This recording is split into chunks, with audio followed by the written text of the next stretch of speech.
हरिः ओम् हरिः ओम् हरिः ओम्।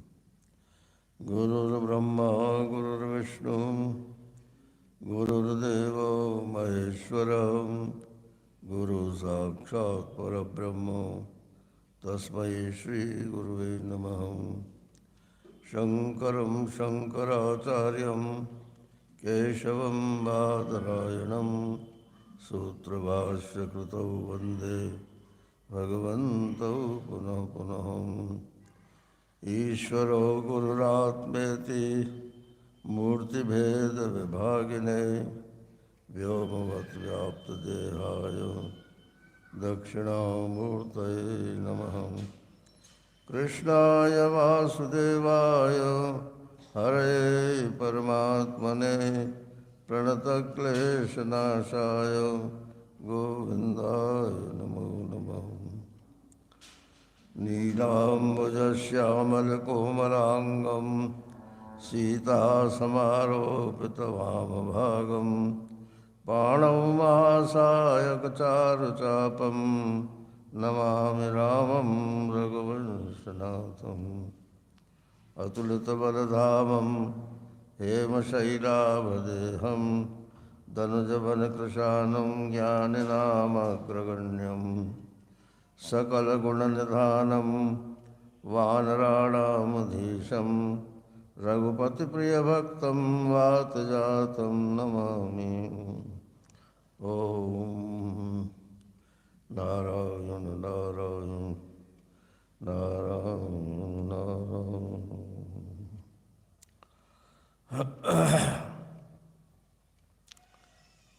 श्री रामचरितमानस में उत्तरकांड के अंतर्गत भगवान राम अपने पूर्ववासियों को उपदेश कर रहे हैं। तो पहला उपदेश तो ये किया कि ये तन बड़े भाग्य से प्राप्त होता है। मनुष्य का जो शरीर है इसको विषय सुख में बर्बाद नहीं करना चाहिए। दूसरी बात ये बताई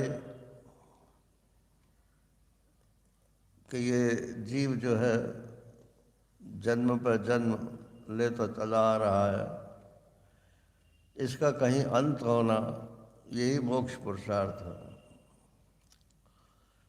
तो मोक्ष पुरुषार्थ के लिए उन्होंने बताया साधन कि ये ईश्वर की कृपा से सारे साधन प्राप्त होते हैं।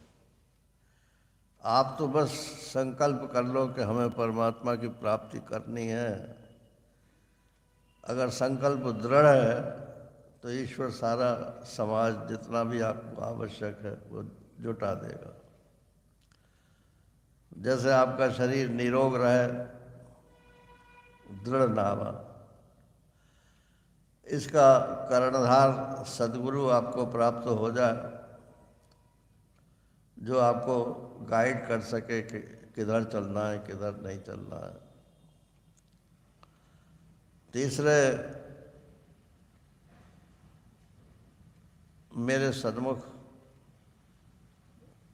मेरी सन्मुखता भी प्राप्त हो जाए। तो कल मैंने सन्मुख का अर्थ किया था कि भगवान के अनुकूल होना। तो एक दो फोन आए, बोले ये अनुकूल अर्थ जो है बहुत अच्छा है, लेकिन जो प्रचलित अर्थ है वो तो सन्मुख माने तो सामने से। मैंने कहा हाँ, जहाँ पर जैसा अर्थ होना चाहिए वैसा ही है। यहाँ सामने का अर्थ, अब नाव के सामने से अगर हवा चलेगी तो उल्टी दिशा में जाएगी नाव, तो इसलिए यहाँ अनुकूल जिधर ले जाना है उधर की हवा चलनी चाहिए। तो एक चौपाई और है इसमें रामचरितमानस में, सन्मुख होए जीव मोए जबहि जन्म कोट अग्नाशों तबहि।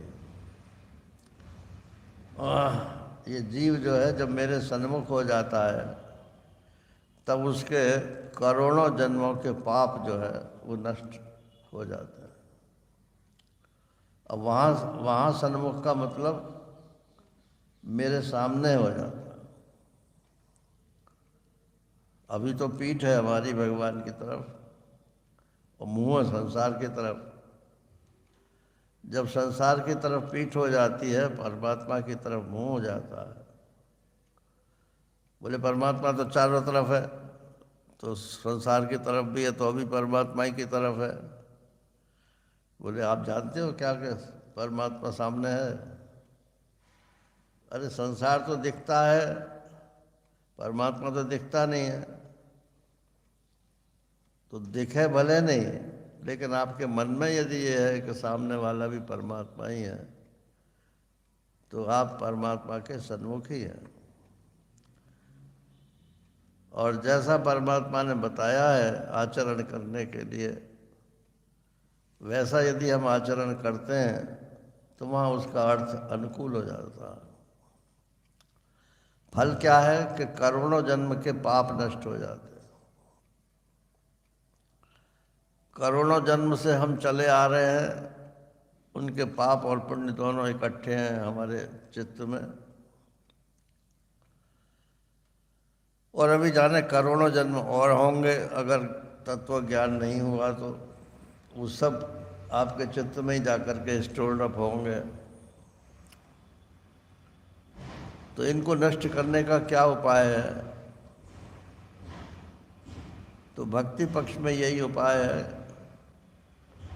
कि भगवान के सन्मुख हो जाओ। और ज्ञान पक्ष में ये उपाय है कि भगवत स्वरूप का जो आत्मज्ञान है उसके सन्मुख हो जाओ। भगवान ने गीता में कहा है कि उसके सारे पाप नष्ट हो जाते हैं।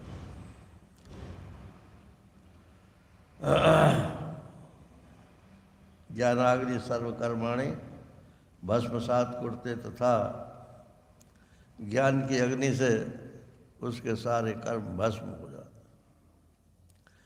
और भक्ति पक्ष में भगवान के सन्मुख हो जाते हैं तो भगवान की कृपा से वो हमारे जो पाप हैं वो नष्ट हो जाते हैं। तो पहले पाप नष्ट हो जाएंगे तो इस जीवन में सुखी रहेंगे, और अब हम पाप नहीं करेंगे तो आगे के जीवन में दुख नहीं आएगा। तो ये दोनों बात जो है, और अघ जो है, अघ उसको कहते हैं कि जिसका भोग के बिना नाश नहीं होता है। तो इतने पाप है नारायण, पुण्य भी है, पाप से डराओ मत। तो पुण्य और पाप इतने हैं कि आपको भोगना जरूर पड़ेगा। सुख भी मिलेगा, दुख भी मिलेगा, ये सिलसिला जारी रहेगा। इसके नाश होने का एक ही उपाय है कि भगवान के सन्मुख हो जाए और अपनी नैया, जीवन नैया को गुरु जी के हाथ में सुपुर्द कर दें। तो नगरवासियों ने कहा महाराज ये तो बहुत कठिन रास्ता आपने बता दिया। बोले कठिनाई क्या है कि मोक्ष इच्छा तो जागृति नहीं होती है, सुख की इच्छा तो होती है। हम परमात्मा को क्यों प्राप्त करना चाहते हैं? बोले खूब सुख हो जाएगा, लेकिन हम मुक्त हो जाएंगे सुख से भी और दुख से भी, ये तो मन में ही बात नहीं आती है। तो ये तो आपने बहुत कठिन मार्ग बताया मोक्ष का, तो कोई जरा सहज सरल से उपाय बताइए। तब भगवान ये भक्ति पक्ष का वर्णन करते हैं। प्रायः अर्थ करने वाले लोग जो हैं वो दोनों को मिला देते हैं। बोले ठीक है, एक रास्ता ज्ञान का है, एक रास्ता भक्ति का है, एक ही जगह पहुंचेंगे। ऐसा नहीं है। जिस रास्ते से जो चीज़ मिलती है वही मिलेगी ना। अब यहाँ देखो भक्ति के रास्ते से क्या मिलेगा? जो परलोक यहाँ सुख चाहू, सुन मम बचन हृदय दृढ़ गऊ। इस जीवन में यदि सुख चाहते हो, और परलोक माने मरने के बाद जहाँ भी हम जाएं, परलोक कोई स्वर्ग कोई नहीं बोलते, दोबारा ही मान लो हम यहीं आ गए मनुष्य बन करके, तो यहाँ भी सुखी रहोगे, अब भी सुखी रहोगे। तो परलोक में और यहाँ दोनों जगह यदि सुख चाहते हो, अब यहाँ मुक्ति की बात नहीं है, मुक्ति में तो सुख और दुख दोनों से ही छुटकारा है। और ये सुख जो है ये तो बांधता है, बंधन का हेतु सुख है। लगता तो है कि हम बड़े सुखी हैं, ये चीज़ हमको मिल गई, बहुत सुख हो गया, लेकिन उसने बांध लिया हमको, क्योंकि वो फिर चीज़ बार बार प्राप्त करने की इच्छा होती है। रसगुल्ला बहुत अच्छा लगता है तो बोले रोज़ाना रसगुल्ला नहीं तो तिमाही छमाही तो मिल ही जाए।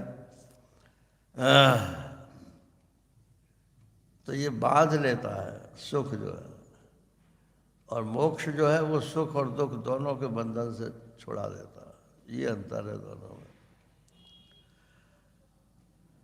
सुलभ सुखद मार्ग यह भाई, भगति मोर पुराण श्रुति गाई।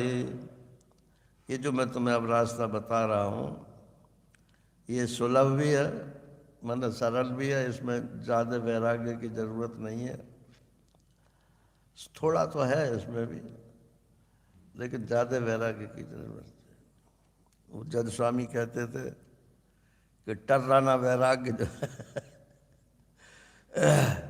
उसकी ज़रूरत नहीं है।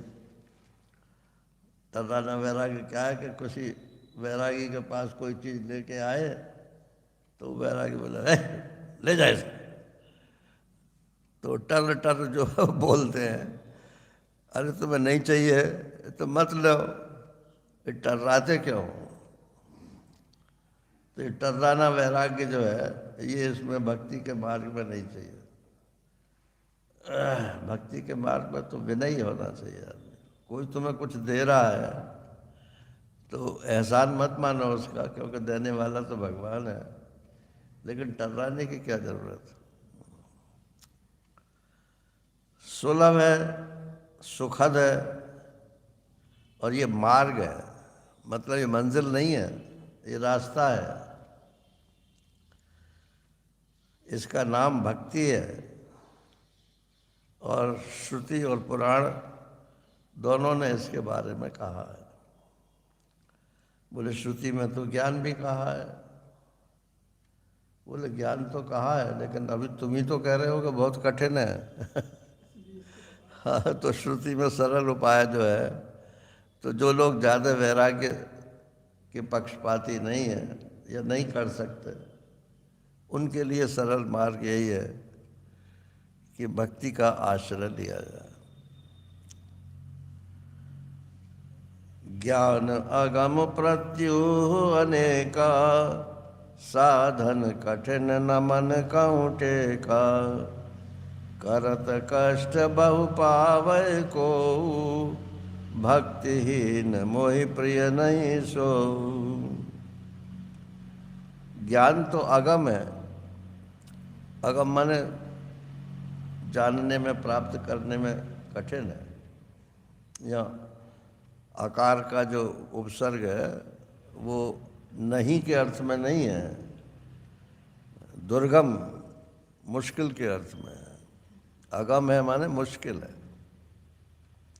ज्ञान मुश्किल है। क्या मुश्किल है भाई इसमें? कि इसमें वैराग्य की अधिकता है, यही मुश्किल है इसमें। और प्रत्युह अनेका,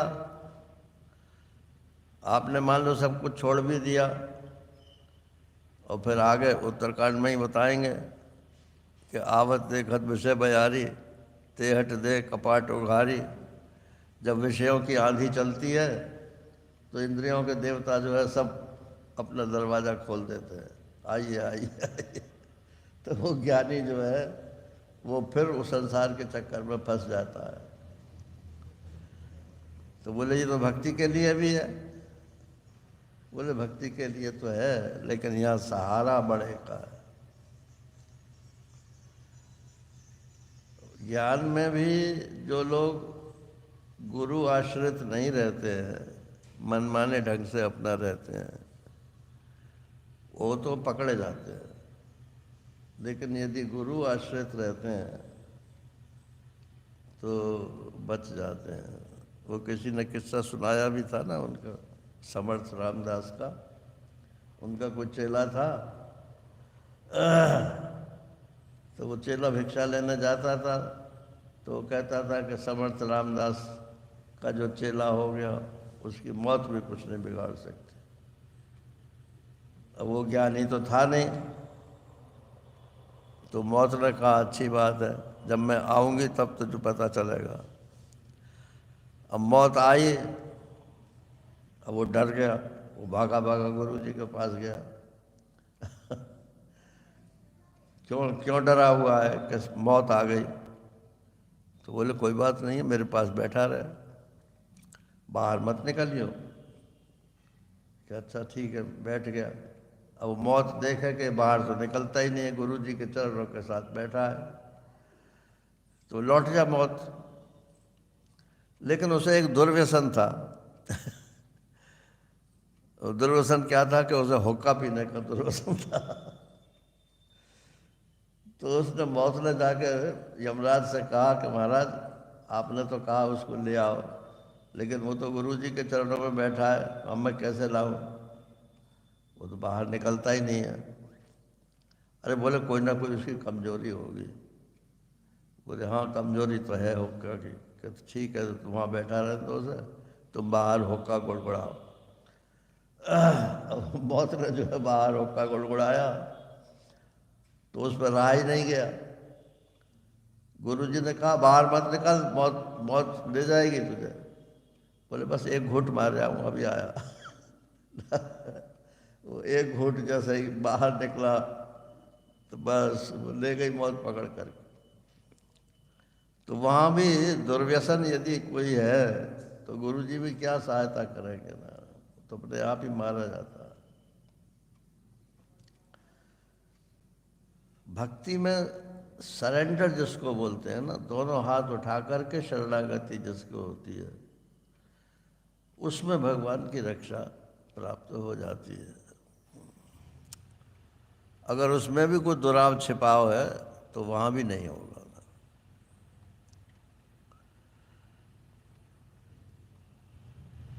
तो इसमें प्रत्यु माने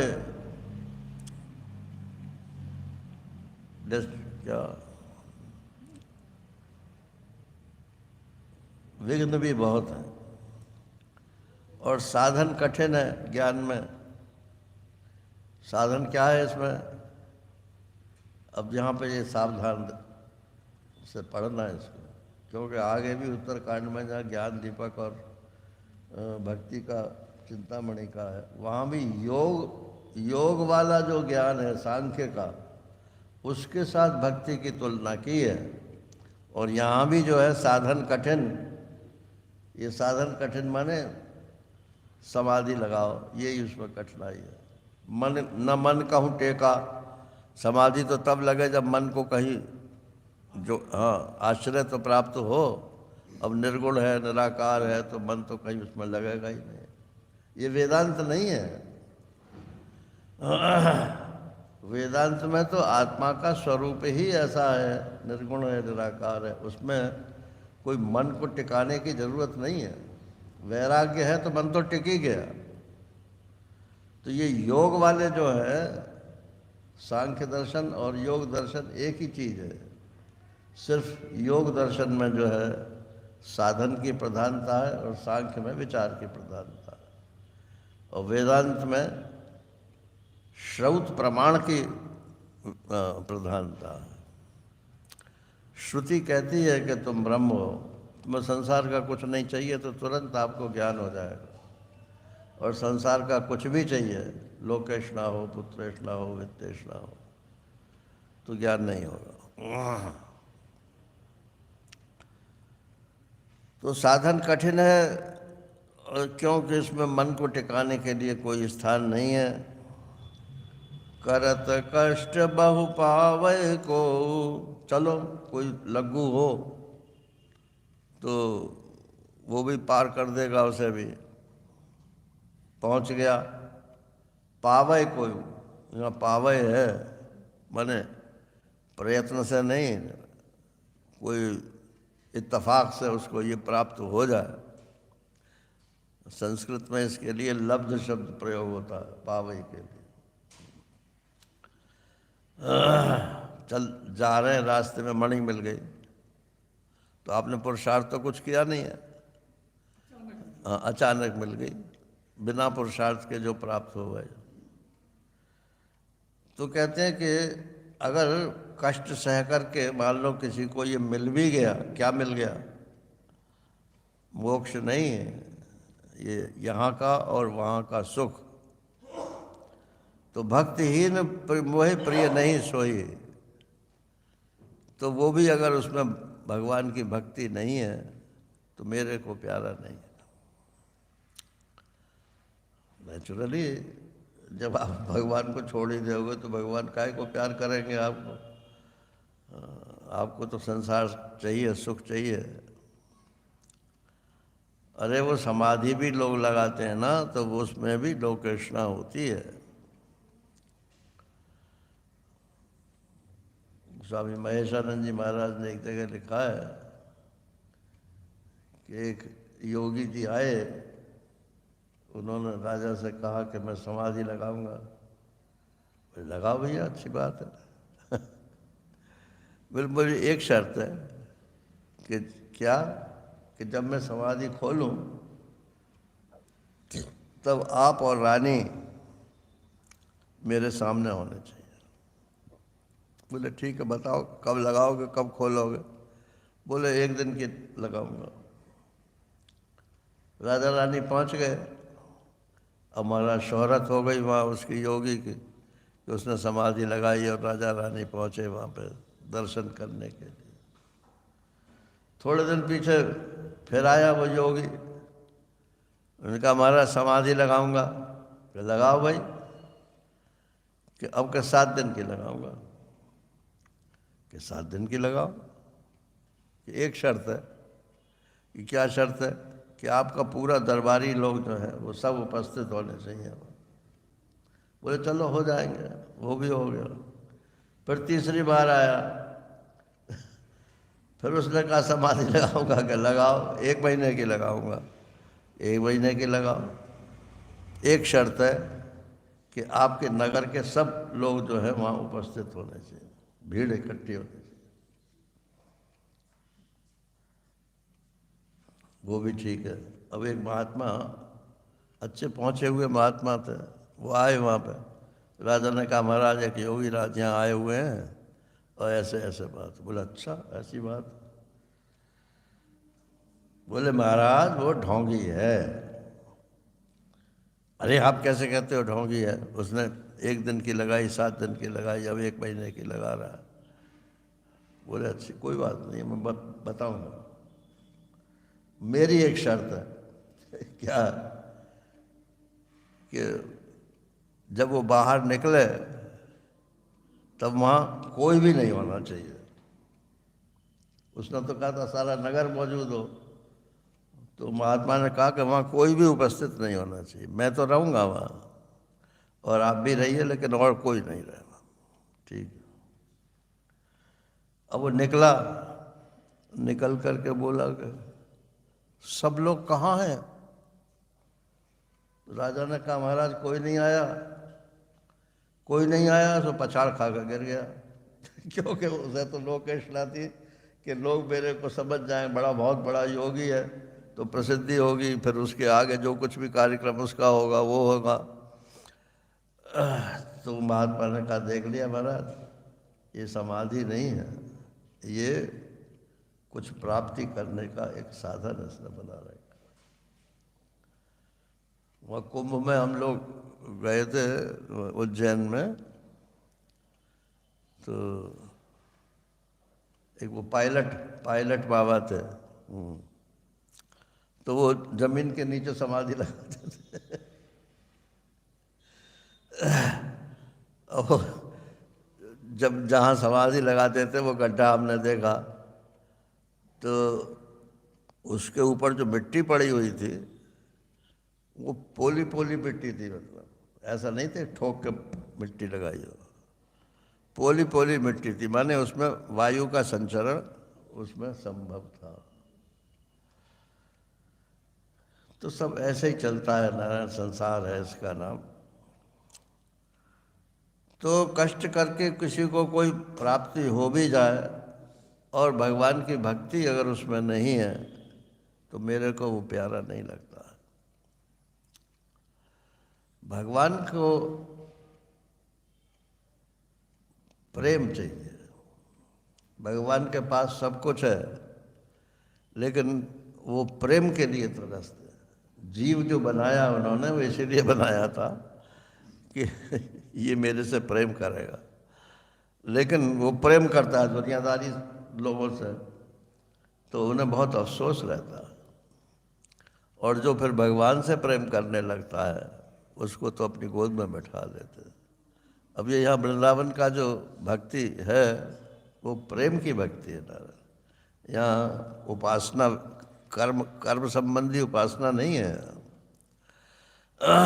वल्लभाचार्य जी महाराज के यहाँ तो अष्टयाम सेवा जो है कर्म संबंधी है, लेकिन जो वृंदावनी भक्ति है वो तो प्रेम की है। आप बस भगवान को चाहो, चाहने मात्र से ही वो आपका हो जाता है। करत कष्ट बहु पावै को, भक्तिहीन मोहि प्रिय नहीं सो। भक्ति स्वतंत्र सकल गुण खानी, और बिनु सत्संग न पावै प्राणी। तो बोले भक्ति के साथ कुछ कर्म भी करना चाहिए। बिना कर्म की भक्ति कहीं नहीं ले जाएगी। ये जो कर्मकांडी लोग हैं ना, वो स्वतंत्र भक्ति को नहीं मानते। और जो तथाकथित ज्ञानी लोग हैं, तथाकथित का मतलब ज्ञान मार्ग के अधिकारी तो नहीं है, लेकिन ज्ञानाभिमानी हैं, वो भी भक्ति को नहीं मानते हैं ना। लेकिन जो भगवान कह रहे हैं कि मेरी दृष्टि में जो भक्ति है, प्रेम जो भगवान से है, भक्ति माने भगवान से प्रेम। ये प्रेम का मार्ग जो है ये स्वतंत्र है, इसमें कोई कर्म की आवश्यकता नहीं है, इसमें कोई ज्ञान की आवश्यकता नहीं है। और सकल सुख खाने, संपूर्ण सुख इसके अंदर विराजता है। इसलिए इस जीवन में भी सुखी रहोगे और अगला जीवन तो जरूर होगा, क्योंकि वासनाएं तो शांत नहीं होंगी। तुम्हारी पुराने कर्म का फल तो भोगना ही पड़ेगा। संचित में पता नहीं कितने कर्म भरे पड़े हैं। प्रारब्ध तो भोग जाएगा, लेकिन जो संचित है वो तो नष्ट नहीं होगा। संचित तो नारायण ज्ञान के बिना नष्ट नहीं होता है। तो भगवान कहते हैं तुम उसकी चिंता मत करो, तुम मेरे पास जब आ जाओगे ना तो मैं ज्ञान भी प्रदान करवा दूँगा, या तुम्हारी इच्छा होगी तो वहाँ ज्ञान की व्यवस्था भी कर दूँगा, लेकिन मेरे से प्रेम करो। भक्ति स्वतंत्र सकल सुख खाने, बिन सत्संग न पावे प्राणी। अब घूम फिर करके वहीं आ गए, ज्ञान भी सत्संग से ही होता और भक्ति भी कह रहे हैं कि बिन सत्संग न पावे प्राणी। यहाँ सत्संग का मतलब दिल्ली में जाओ ना, तो दिल्ली का सत्संग मालूम है क्या है? गाना बजाना, हारमोनियम है, तबला है, ये है वो है। कहीं कैसा ही सत्संग है, कहीं कैसा ही सत्संग है। जो शास्त्रीय विषय का सत्संग है वो तो कहीं कहीं ही है, और दूसरे सत्संग में यहाँ अर्थ सत्पुरुष का संग, ये इसका अर्थ है। जिसको परमात्मा मिल चुका है यदि ऐसा महात्मा कोई आपको मिल जाए, उसका संग मिल जाए, तो महात्मा का रंग आपके ऊपर चढ़े बिना रहेगा नहीं ना। बाकी और चर्चा फिर कल करेंगे। हरि ओम। पूर्णमदः पूर्णमिदं पूर्णात् पूर्णमुदच्यते पूर्णस्य पूर्णमादाय पूर्णमेवावशिष्यते। ओम शांति शांति शांति।